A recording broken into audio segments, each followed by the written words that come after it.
ஆண்டவரும் உலக இரட்சகருமாய் இருக்கிற இயேசு கிறிஸ்துவின் ஈடு இணையற்ற நாமத்தில் மாரநாதா ரிவிவல் சர்ச் மூலமாக உங்களுக்கு என் அன்பின் வாழ்த்துக்கள். இன்று தேவன் நம்மோடு பேசும் வார்த்தையானது பிரசங்கி 3ஆம் அதிகாரம் 11ஆம் வசனம். அவர் சகலத்தையும் அதினத்தின் காலத்திலே நேர்த்தியாக செய்திருக்கிறார் என்பதே. ஒருவர் தனக்கு எண்ணெய் வேண்டுமென்று ஒரு ஒலிவ மரக்கன்றை நட்டார். அன்று இரவு ஜெபத்தில், கர்த்தாவே, இந்த ஒலிவ மரக்கன்றின் மெல்லிய வேர்கள் தண்ணீர் குடித்து பெரிதாக இதற்கு சிறு மழை தேவை, அனுப்பும் என்று ஜெபித்தார். தேவன் சிறு மழையை பெய்ய செய்தார். மறுநாள், ஆண்டவரே, என் மரத்திற்கு சூரிய வெப்பம் வேண்டும் என்றார். சூரியனும் பிரகாசித்தது. இப்பொழுது இதன் பாகங்கள் உறுதிப்பட கடும் பனி வேண்டும் என்றார். இதோ அந்த சின்ன மரத்தில் பனித்துளிகள் மின்னின. ஆனால் அந்த செடி சாயங்காலத்தில் வாடி போனது. உடனே வேறொருடம் சென்று நடந்ததை கூறினார். அவர், நானும் ஒரு சின்ன மரக்கன்றை நட்டேன், இதோ பாரும் அது செழித்து ஓங்குவதை. நான் மரத்தை தேவனிடம் நம்பிக்கையாய் விட்டுவிட்டேன். அதை உண்டாக்கினவர் அதற்கு இன்னது தேவை என்பதை என்னை விட நன்றாக அறிவார். நான் ஒரு நிபந்தனையும் வைக்கவில்லை.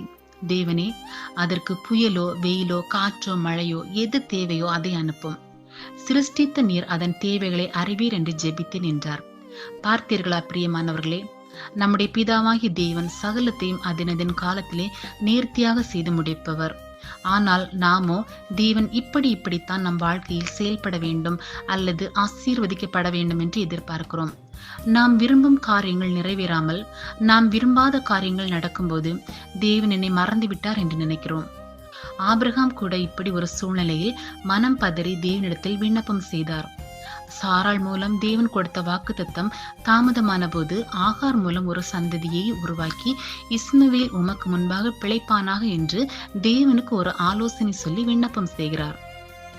இதன் விளைவு அந்த ஆகாரி நிமித்தமாகவும் மகன் இஸ்மவேலின் நிமித்தமாகவும் அவர் பெற்ற மன உளைச்சல் ஏராளம் இன்னும் இஸ்ரவேலர் அனுபவித்துக் கொண்டிருக்கின்றனர். பிரியமானவர்களே, நமது அன்றாட வாழ்விலும் அநேக காரியங்களில் தேவனே, நீர் இப்படி செய்யும், இந்த படிப்பை படித்தால் தான் என் பிள்ளையின் எதிர்காலம் நன்றாக இருக்கும், எனக்கு வாழ்க்கை துணையாக வரும் பெண் இந்த குறிப்பிட்ட படிப்பை படித்திருந்தால்தான் என் வாழ்க்கை நன்றாக இருக்கும் என்று தேவனுக்கு பல ஆலோசனைகளை கொடுத்து கொண்டே இருக்கிறோம். நாம் விரும்புவது தவறல்ல, ஆனால் அதைவிட மேலான காரியத்தை தேவன் திட்டமும் தெளிவுமாக நமக்காக முன்குறித்து வைத்துள்ளார். ஆகவே சகலத்தையும் நேர்த்தியாக ஆளுகை செய்யும் தேவனை நம்பி அவர் சித்தத்திற்கு ஒப்பு கொடுப்போம். அவர் நம்மை சரியான வழியில் நடத்துவார். நாம் ஜெபம் செய்வோம். அன்பின் பரலோக பிதாவே, இந்த புதிய நாளுக்காகவும் நீர் எங்களோடு பேசிய நல்ல வார்த்தைக்காகவும் உமக்கு நன்றி செலுத்துகிறோம். தகப்பனே, நீர் சகலத்தையும் அதினதின் காலத்திலே நேர்த்தியாக செய்கிற தேவனாக இருப்பதற்காக நாங்கள் உமக்கு நன்றி செலுத்துகிறோம். எங்கள் வாழ்க்கையிலும் நீர் எங்கள் தேவைகளை அதினதின் நேரத்தில் சரியாய் கொடுத்து அதிசயமாய் நடத்த போகிற தயவிற்காக உமக்கு ஸ்தோத்திரங்கள் செலுத்துகிறோம்.